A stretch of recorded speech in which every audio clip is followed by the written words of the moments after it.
Hello friend, welcome back my YouTube channel Roshni की पाठशाला। Daily current affair की class में आप सभी का स्वागत है।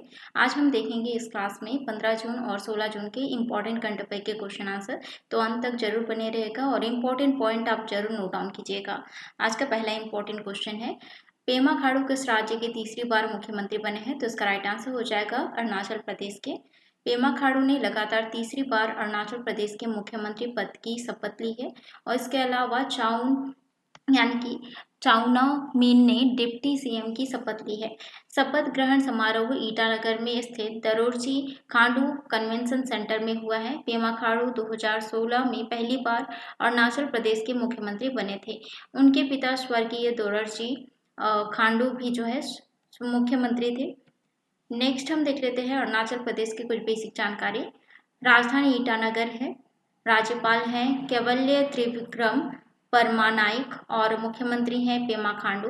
विधानसभा की 60 सीटें हैं, राज्यसभा की 1 सीटें हैं, लोकसभा की 2 सीटें हैं। ओके, तो यहाँ पे आप देख सकते हैं अरुणाचल प्रदेश का लोकेशन, ठीक है, जो कि चाइना के साथ अपनी सीमा साझा करता है और भूटान के साथ और असम और नागालैंड के साथ अपनी सीमा साझा करता है अरुणाचल प्रदेश। वैश्विक लैंगिक अंतर सूचकांक 2024 में भारत की रैंकिंग क्या है? तो भारत की रैंकिंग 129वीं है, ठीक है। ऑप्शन डी इसका राइट आंसर हो जाएगा। विश्व आर्थिक मंच द्वारा जारी वैश्विक अंतर सूचकांक के अनुसार भारत 129वें स्थान पर आ गया है और 2023 में भारत का सूचकांक जो है 227वें स्थान पर था। इस सूचकांक में 146 देश को शामिल किया गया था। आइसलैंड ने अपना शीर्ष स्थान जो है बरकरार रखा है और भारत के पड़ोसी देश के जो रैंकिंग अगर देखा जाए तो बांग्लादेश की जो रैंकिंग है 99 है, चीन की रैंकिंग है 106 और नेपाल जो है 117वें नंबर पे है, श्रीलंका जो है 122वें नंबर पे है, भूटान 124वें नंबर पे है और पाकिस्तान 145वें स्थान पर है। भारत ने माध्यमिक शिक्षा नामांकन और राजनीतिक सशक्तिकरण में मजबूत लैंगिक समानता दिखाई है और भारतीय महिलाएं पुरुष की कमाई के 100 रुपए पर जो है 40 रुपए वे कमाती हैं। महिलाओं के राजनीतिक सशक्तिकरण के मामले में भारत दुनिया भर में 65वें स्थान पर है। बात करें हम WEF की, तो विश्व आर्थिक मंच जो है एक गैर लाभकारी और अंतर्राष्ट्रीय संगठन है। इसकी स्थापना 1971 में की गई। मुख्यालय जिनेवा स्विट्जरलैंड में है। 50वां G7 शिखर सम्मेलन 2024 किस देश में आयोजित हुआ है या शुरू हुआ है? तो इसका राइट आंसर हो जाएगा इटली में शुरू हुआ है। ऑप्शन ए इसका राइट आंसर हो जाएगा। 50वां G7 शिखर सम्मेलन 13 से 15 जून 2024 तक मेजबान देश इटली के अपुलिया के फसानो शहर में आयोजित किया जा रहा है। इटली ने 2024 में अपनी G7 अध्यक्षता के साथ अफ्रीका के साथ रणनीति साझेदारी पर जोर दिया है। इस सम्मेलन में भाग लेने के लिए प्रधानमंत्री मोदी जी भी गए हैं और भारत G7 शिखर अतिथि देश के रूप में जो है शामिल हुआ है। 50वां G7 शिखर सम्मेलन की अगर हम बात करें, अतिथि देश है इटली। तारीख है यानी कि कितने जून से कितने जून तक जो है आयोजित किया गया था? 13 से 15 जून 2024 तक आयोजित किया गया था 50वां G7 शिखर सम्मेलन इटली में।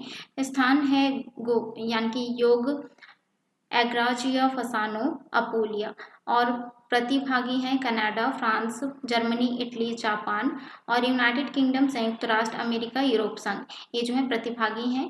और 49वां G7 शिखर सम्मेलन 2023 कहाँ पे हुआ था? क्वेश्चन पूछा जाए तो हिरोशिमा जापान में आयोजित किया गया था। G7 शिखर यानी कि G7 जो है विश्व के 7 बड़ी अर्थव्यवस्था वाले देशों का एक समूह है।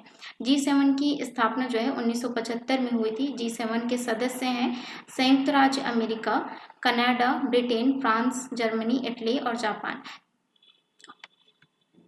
इटली की बात आई है, इटली से संबंधित बेसिक जानकारी हम रिवाइज करते हैं। राजधानी रोम है, राष्ट्रपति हैं सर्जियो मैट्रेला, प्रधानमंत्री हैं जियोर्जियो मेलोनी और हाल ही में दुनिया के सबसे सक्रिय ज्वालामुखी माउंट एंटेना यानी कि ज्वालामुखी जो है ज्वालामुखी की विस्फोट हुई थी अभी हाल ही में और यहाँ जो है ज्वालामुखी इटली के सिसिली द्वीप पर स्थित है और इटली की 6 देशों के साथ स्थलीय सीमाएं हैं, जैसे कि Switzerland, France, Australia, Slovenia, San Marino और वेटिकन सिटी, और साथ ही इटली के 9 देशों के साथ समुद्री सीमाएं साझा करती है। और जैसे कि Albania, Algeria, Croatia, Greece, Libya, Malta, Montenegro, Spain और ट्यूनीसिया। नेक्स्ट हम देख लेते हैं पीएम श्री पर्यटन हवाई सेवा का यानी शुभारंभ किस राज्य में किया गया है? तो इसका राइट आंसर हो जाएगा मध्य प्रदेश में किया गया है। मध्य प्रदेश के सीएम डॉक्टर मोहन यादव ने पर्यटन स्थलों की कनेक्टिविटी को बेहतर बनाने के लिए पीएम श्री पर्यटन हवाई सेवा का शुभारंभ किया है। मुख्यमंत्री ने राजा भोज अंतर्राष्ट्रीय हवाई अड्डे पर भोपाल से जबलपुर के लिए पहली उड़ान का उद्घाटन किया है। डॉक्टर यादव ने भोपाल हवाई अड्डे पर टिकट बुकिंग काउंटर का उद्घाटन भी किया है। इस हवाई सेवा से भोपाल, इंदौर, जबलपुर, रीवा, उज्जैन, ग्वालियर, सिंगरौली और खजुराहो सहित 8 शहर जो है जुड़े हुए हैं। मध्य प्रदेश की बात आई है, मध्य प्रदेश से संबंधित बेसिक जानकारी हम रिवाइज करते हैं। 1 नवंबर 1956 को इसकी स्थापना हुई थी और राजधानी भोपाल है। राज्यपाल मंगू भाई सी पटेल हैं, मुख्यमंत्री हैं मोहन यादव। विधानसभा की 230 सीटें हैं, राज्यसभा की 11 सीटें हैं, लोकसभा की 29 सीटें हैं। और यहाँ पे मध्य प्रदेश का जो है लोकेशन आप देख सकते हैं, ठीक है, जो कि राजस्थान, गुजरात, उत्तर प्रदेश और छत्तीसगढ़, महाराष्ट्र के साथ अपनी सीमा साझा करता है। संयुक्त राष्ट्र के अनुसार 2023 में मई 2024 तक कितने लोग विस्थापित हुए हैं? तो इसका राइट आंसर हो जाएगा 120 मिलियन लोग जो हैं विस्थापित हुए हैं। संयुक्त राष्ट्र के अनुसार 2023 की शुरुआत से मई 2024 तक विश्व भर में रिकॉर्ड 120 मिलियन लोग जबरन जो है स्थापित किए गए हैं। और संयुक्त राष्ट्र शरणार्थी एजेंसी की ग्लोबल ट्रेंड्स रिपोर्ट में नए डेटा का खुलासा भी किया गया है। रिपोर्ट में कहा गया है कि 2023 के अंत तक लगभग जो है 117.3 मिलियन लोग जबरन विस्थापित हो गए हैं। विस्थापित हुए लोगों को उत्पीड़न, संघर्ष, हिंसा, मानवाधिकार उल्लंघन जैसे गंभीर समस्याओं का सामना करना पड़ रहा है। और म्यांमार, अफगानिस्तान, यूक्रेन, फिलिस्तीन, कांगो, सोमालिया, हैती, सीरिया और आर्मीनिया उन देशों में शामिल है जहां संघर्ष और हिंसा के कारण लोगों को विस्थापन करना पड़ रहा है।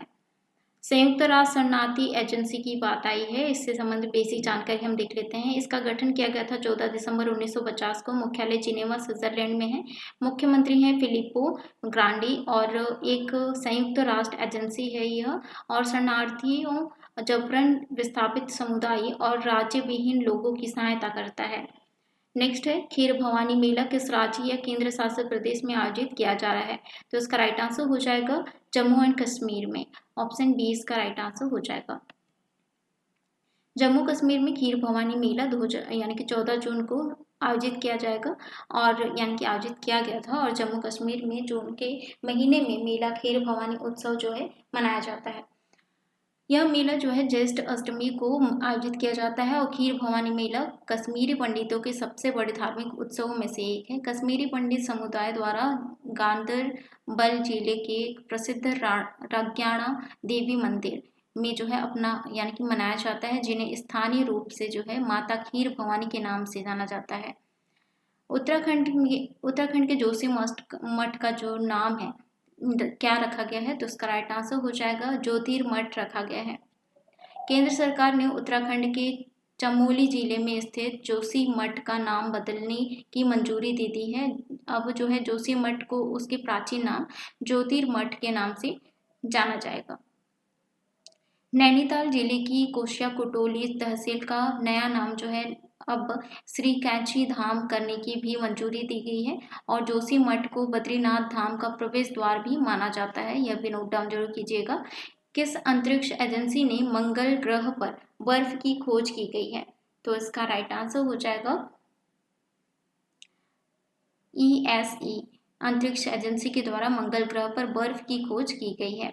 यूरोपीय स्पेस एजेंसी के एक्सोमार्स और मार्स एक्सप्रेस मिशन ने मंगल ग्रह पर भारी मात्रा में पानी के होने का पता लगाया है। और यह पहली बार है जब मंगल ग्रह की भूमध्य रेखा के पास बर्फ की मौजूदगी का पता चला है, जिसको यहाँ पे देख सकते हैं। कुछ इस तरीके से जो है कैप्चर किया गया है पिक्चर। और रिसर्च के मुताबिक बर्फ के टुकड़ों सूर्योदय के पश्चात जो है के आसपास कुछ घंटों तक जो है मौजूद रहते हैं, उसके बाद जो है सूरज की रोशनी में वो क्या होते हैं, वेपोराइज हो जाते हैं। नेक्स्ट है विश्व रक्तदान दिवस कब मनाया जाता है? तो इसका राइट आंसर हो जाएगा 14 जून को प्रतिवर्ष मनाया जाता है। विश्व रक्तदान दिवस 2004 से प्रत्येक वर्ष 14 जून को मनाया जाता है। रक्तदान के महत्व के बारे में जागरूकता बढ़ाने के लिए यह दिवस मनाया जाता है। 14 जून 1868 को नोबेल पुरस्कार विजेता और वैज्ञानिक कार्ल लैंडस्टीनर और जो कि ऑस्ट्रेलिया के हैं, उनका जन्म जो है ऑस्ट्रेलिया में हुआ था और उनके जन्मदिन के अवसर पर जो है ये विश्व रक्तदान दिवस मनाया जाता है। और ब्लड ग्रुप की खोज जो है कार्ल लैंडस्टनर ने ही की थी और 2024 की थीम रखी गई है 20 years of celebrating giving thank you blood donors। Next question है तीसरी बार भारत का राष्ट्रीय सुरक्षा सलाहकार किसे नियुक्त किया गया है? तो इसका राइट आंसर हो जाएगा अजीत डोभाल को नियुक्त किया गया है। अजीत डोभाल को तीसरी बार भारत का राष्ट्रीय सुरक्षा सलाहकार नियुक्त किया गया है। अजीत डोभाल को पहली बार 20 मई 2014 को देश का राष्ट्रीय सुरक्षा सलाहकार नियुक्त किया गया है। 1968 बैच के आईपीएस अधिकारी अजीत डोभाल को कूटनीतिक सोच और काउंटर टेररिज्म का विशेषज्ञ भी माना जाता है। इसके अलावा प्रधानमंत्री के प्रधान सचिव पीके मिश्रा को फिर से नियुक्ति दी जाएगी। नेक्स्ट क्वेश्चन है निजुत मोइया योजना किस राज्य में शुरू की गई है? तो इसका राइट आंसर हो जाएगा असम राज्य में शुरू की गई है। असम सरकार ने बाल विवाह रोकने के लिए निजुत मोड़ना योजना शुरू की गई है। इस योजना के तहत असम सरकार के द्वारा 5 वर्षों में कक्षा 11 से यानी कि कक्षा 11वीं से स्नातकोत्तर तक की सभी छात्राओं को मासिक स्कॉलरशिप प्रदान की जाएगी। कक्षा 11वीं और 12वीं में पढ़ने वाली सभी लड़कियों को 1000 रुपये प्रति माह, डिग्री छात्रों को यानी कि 1250 रुपये और स्नातकोत्तर करने वाली लड़कियों को 2500 रुपये की जो है स्कॉलरशिप दी जाएगी। वैश्विक शांति सूचकांक 2024 में भारत की रैंक क्या है? तो इसका राइट आंसर हो जाएगा भारत की रैंक है 116। Institute for economics and peace के द्वारा ग्लोबल पीस इंडेक्स 2024 जारी किया गया है। इस सूचकांक में 163 स्वतंत्र राज्य और क्षेत्र शामिल थे। इन 163 यानी कि स्वतंत्र राज्यों और क्षेत्र में विश्व की लगभग 99.7% जनसंख्या रहती है। इस वर्ष वैश्विक शांति के स्तर में 0.56% कमी आई है और 2024 सूचकांक में भारत का जो रैंकिंग है 2000 यानी कि 116वें स्थान पर है और इसमें अमेरिका की जो है 132वीं रैंक आई है। सिंगापुर को दुनिया का 5वां और एशिया में सबसे अधिक शांतिपूर्ण देश माना गया है। सूचकांक के प्रथम 3 देशों की अगर हम बात करें तो आइसलैंड, आयरलैंड, ऑस्ट्रेलिया है और सूचकांक में सबसे कम रैंक वाले देशों की अगर हम बात करें तो 149वां रैंक यूक्रेन है और 160 जो है रैंकिंग अफगानिस्तान को मिला है, 161 जो है साउथ सूडान को और 162 सूडान को और 163 जो है यमन को दिया गया है। नेक्स्ट है मुख्यमंत्री यूनिरियर यानी कि मन्नुयर काथू मन्नुयर कापोम योजना किस राज्य में शुरू की गई है? तो इसका राइट आंसर हो जाएगा तमिलनाडु में शुरू की गई है। ऑप्शन डी इसका राइट आंसर हो जाएगा। तमिलनाडु के सीएम एम.के. स्टालिन ने मृदा स्वास्थ्य में सुधार के लिए मुख्यमंत्री मन्नुयर काथू मन्नुयर कापोम योजना जो है शुरू की है। इस योजना के तहत हरित खाद के उपयोग से मिट्टी की उर्वरता के संरक्षण के लिए करोड़ खर्च किए जाएंगे और इस योजना पर जो है कुल 106 करोड़ जो है खर्च किए जाएंगे। तमिलनाडु की बात आई है, तमिलनाडु से संबंधित बेसिक जानकारी हम रिवाइज करते हैं। राजधानी जो है चेन्नई है, राज्यपाल आर.एन. रवि है, मुख्यमंत्री एम.के. स्टालिन है और मुख्यमंत्री यानी कि प्रमुख त्योहार पोंगल है। विधानसभा की 234 सीटें हैं, राज्यसभा की 18 सीटें हैं, लोकसभा की 39 सीटें हैं। तमिलनाडु का लोकेशन आप देख सकते हैं जो कि केंद्र शासित प्रदेश पुडुचेरी और आंध्र प्रदेश, कर्नाटका और केरला के साथ अपनी सीमा साझा करता है। भारतीय सेना को किस ड्रोन की पहली खेप प्राप्त हुई है? तो इसका राइट आंसर हो जाएगा भारतीय सेना को नागास्त्र 1 की जो है पहली खेप प्राप्त हुई है। भारतीय सेना को भारत में बने आत्मघाती ड्रोन नागक 1 की पहली खेप मिल गई है। नागपुर की कंपनी सोलर इंडस्ट्रीज की इकोनॉमिक्स एक्सप्लोसिव लिमिटेड की यूनिट ने बनाया है इसे, और सेना ने 480 आत्मघाती ड्रोन नागास्त्र 1 की आपूर्ति का ऑर्डर दिया था। इनमें से 120 की डिलीवरी कर दी गई है और नाग 1 ड्रोन की रेंज 30 किलोमीटर तक है। इसका एडवांस वर्जन 2 किलो से ज़्यादा गोला बारूद ले जाने में सक्षम है और इसका इस्तेमाल दुश्मनों के ट्रेनिंग कैंप, ठिकानों और लॉन्च पैड पर हमला करने के लिए किया जाएगा। आत्मघाती ड्रोन हवा में टारगेट के आसपास घूमते हैं और हमला करते हैं। नेक्स्ट है, दुनिया में नाइट्रस ऑक्साइड का दूसरा सबसे बड़ा उत्सर्जक कौन बना है? तो इसका राइट आंसर हो जाएगा भारत देश बना है। ऑप्शन ए इसका राइट आंसर हो जाएगा। भारत दुनिया में नाइट्रस ऑक्साइड का दूसरा सबसे बड़ा उत्सर्जक बना है और नाइट्रस ऑक्साइड जिसका फॉर्मूला है N2O, एक ग्रीन हाउस गैस है जो वातावरण को कार्बन डाइऑक्साइड से अधिक गर्म करती है।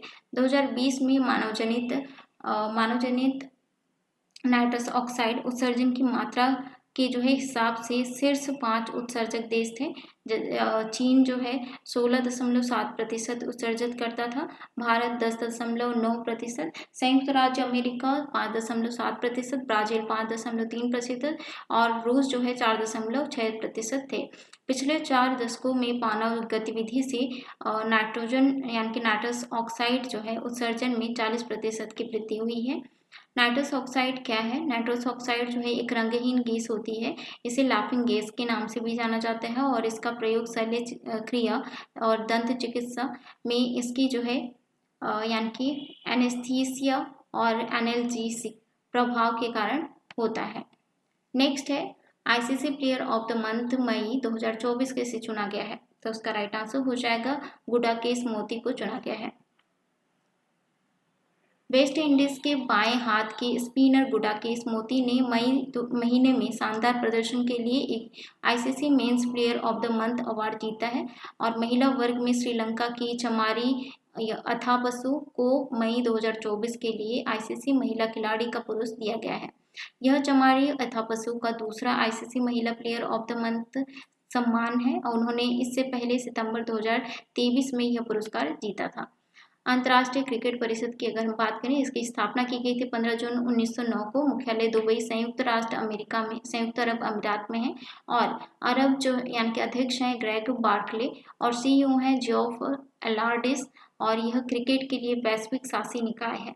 नेक्स्ट है, भारतीय नौसेना ने missile less communication barge LSAM 13 यानी कि यार्ड 81 को कमीशन किया है। इसको कंपनी ने बनाया था। कौन सी कंपनी ने बनाया था? तो इसका राइट आंसर हो जाएगा सेकॉन इंजीनियरिंग प्रोजेक्ट्स लिमिटेड ने बनाया था इसे। भारतीय नौसेना ने मिसाइल लेस कम्युनिकेशन बार्ज यानी कि LSAM 13 यार्ड 81 को कमीशन किया है और LSAM लैंडिंग शिप यानी कि कम्युनिशन है और यह LSAM 13 यार्ड 81 8X मिसाइल कम कम्युनिकेशन बार्ज परियोजना के तहत बनाया गया 5वां बार्ज है और LSAM 13 का निर्माण Secon engineering project private limited Visakhapatnam द्वारा किया गया है। नेक्स्ट है, अंतर्राष्ट्रीय खगोलीय संघ ने मंगल ग्रह पर खोजे गए गड्ढे का नाम किसके नाम पर रखा गया है? तो इसका राइट आंसर हो जाएगा देवेंद्र लाल के नाम पर रखा गया है। अंतर्राष्ट्रीय खगोलीय संघ ने मंगल ग्रह पर खोजे गए गड्ढे का नाम भारत के भौतिक अनुसंधान प्रयोगशाला के पूर्व निदेशक प्रोफेसर देवेंद्र लाल के नाम पर रखा गया है। इसका नाम प्रोफेसर देवेंद्र लाल के सम्मान में लाल क्रेटर नाम दिया गया है। इसके अलावा मंगल ग्रह पर खोजे गए 2 नए गड्ढों जैसे क्रेटर का नाम भारतीय राज्यों जैसे कि उत्तर प्रदेश और बिहार के 2 छोटे शहरों के नाम पर रखा गया है। दूसरे और तीसरे गड्ढे को मुर्सन क्रेटर और हिल्सा क्रेटर नाम दिया गया है। मुर्सन उत्तर प्रदेश और पीएरएल के वर्तमान निदेशक डॉक्टर अनिल भारद्वाज का जन्म स्थान है और हिल्सा बिहार PRL वैज्ञानिक डॉक्टर राजीव रंजन भारती का जन्म स्थान है। इंटरनेशनल एस्ट्रोनॉमिकल यूनियन की बात आई है तो इसकी स्थापना की गई थी 28 जुलाई 1919 को। मुख्यालय पेरिस फ्रांस में है। यह खगोलीय अनुसंधान और विकास को बढ़ावा देता है और इंटरनेशनल एस्ट्रोनॉमिकल यूनियन के द्वारा जो है 2006 में प्लूटो को बौने ग्रह के रूप में जो है परिभाषित किया था। घुड़सवारी में ग्रैंड प्रिक्स इवेंट जीतने वाली पहली भारतीय कौन बनी है? तो इसका राइट आंसर हो जाएगा श्रुति बोरा बनी है।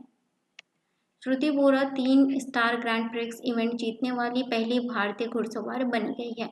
स्लोवेनिया के लिपिका में आयोजित CDI-3 इवेंट में श्रुति ने 67.761 पॉइंट्स हासिल किए हैं और मोल्दोवा की तातियाना एंटोनेको दूसरी नंबर पर रही हैं। श्रुति बोरा ने ड्रेसर वर्ल्ड चैंपियनशिप 2010 में भी भारत का प्रतिनिधित्व किया था। नेक्स्ट क्वेश्चन है, पंडित राजीव तारानाथ का निधन हो गया है, वह किस वाद्य यंत्र से संबंधित थे? तो इसका राइट आंसर हो जाएगा सरोद वाद्य यंत्र से संबंधित थे। सरोद वादक पंडित राजीव तारानाथ का निधन हो गया है। उन्हें 2019 में भारत सरकार द्वारा पद्मश्री, 2000 में संगीत नाटक अकादमी पुरस्कार से सम्मानित किया गया था। तारानाथ प्रसिद्ध सरोद वादक अली खान के शिष्य थे और राजीव तारानाथ का जन्म जो है बेंगलुरु कर्नाटका में हुआ था। अब बारी रिवाइज करने की। नेक्स्ट हम देख लेते हैं भारतीय सेना के नए प्रमुख कौन बने हैं? तो इसका राइट आंसर हो जाएगा उपेंद्र द्विवेदी बने हैं। 2025 में पुरुष जूनियर हॉकी विश्व कप की मेजबानी कौन सा देश करेगा? तो इसका राइट आंसर हो जाएगा भारत करेगा। संत तिरुकमई अलवर की मूर्ति को किस देश से वापस लाया जाएगा? तो इसका राइट आंसर हो जाएगा ब्रिटेन से वापस लाया जाएगा। समुद्री अभ्यास जिमेक्स 24 भारत और किस देश के बीच आयोजित शुरू हुआ है? तो इसका राइट आंसर हो जाएगा भारत और फ्रांस के बीच। किस संस्था ने घोषणा की है कि भारतीय विश्वविद्यालय में अब 2 बार प्रवेश दिया जाएगा? तो इसका राइट आंसर हो जाएगा UGC के द्वारा घोषणा की गई है। संयुक्त राष्ट्र ने किस वर्ष को अंतर्राष्ट्रीय क्वांटम और प्रौद्योगिकी वर्ष घोषित किया है? तो इसका राइट आंसर हो जाएगा 2025 को।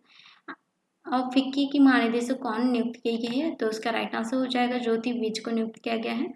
गांधी सागर वन्यजीव अभ्यारण्य किस राज्य में है जहां चीतों को स्थानांतरित किया जाएगा? तो इसका राइट आंसर हो जाएगा यह जो है मध्य प्रदेश में स्थित है। मिक्स मार्शल आर्ट्स में शामिल होने वाले पहले भारतीय पुरुष फाइटर कौन बने हैं? तो इसका राइट आंसर हो जाएगा संग्राम सिंह बने हैं। ऑप्शन बी इसका राइट आंसर हो जाएगा। यूक्रेन शांति सम्मेलन का आयोजन किस देश में किया जाएगा? तो इसका राइट आंसर हो जाएगा स्विट्जरलैंड में किया जाएगा। अब बारी है एडिशनल जी की। आज के एडिशनल जी में हम देखेंगे सूचकांक और रिपोर्ट के बारे में। तो QS वर्ल्ड यूनिवर्सिटी रैंकिंग 2025 में प्रथम स्थान पर है MIT कैम्ब्रिज जो अमेरिका में स्थित है और भारत में प्रथम स्थान पर है IIT बॉम्बे। और Oxford economics global cities index 2024 में जो है प्रथम स्थान पर न्यूयॉर्क है। भारत में प्रथम स्थान पर दिल्ली जो कि 350वां स्थान पर है विश्व में। सौर ऊर्जा उत्पादक देश जो है भारत का स्थान तीसरा है, प्रथम स्थान पर चीन है। प्रेस स्वतंत्रता सूचकांक 2024 में भारत का स्थान 149वां है, प्रथम स्थान पर नॉर्वे है। विश्व वायु गुणवत्ता रिपोर्ट 2024-23 में सबसे प्रदूषित राजधानी है दिल्ली, बेगूसराय जो है सबसे प्रदूषित शहर है और बांग्लादेश सबसे प्रदूषित देश है। लोकतंत्र सूचकांक 2024 के अगर हम बात करें भारत का स्थान 41वां है, पहला स्थान पर नॉर्वे है। तो ये था आज का इंपॉर्टेंट करंट अफेयर के क्वेश्चन आंसर। आशा करती हूँ आपके लिए इन्फॉर्मेटिव रहा होगा। वीडियो पसंद आए तो लाइक कमेंट शेयर जरूर करिएगा। मिलते हैं नेक्स्ट क्लास में इंपॉर्टेंट जीके क्वेश्चन के साथ।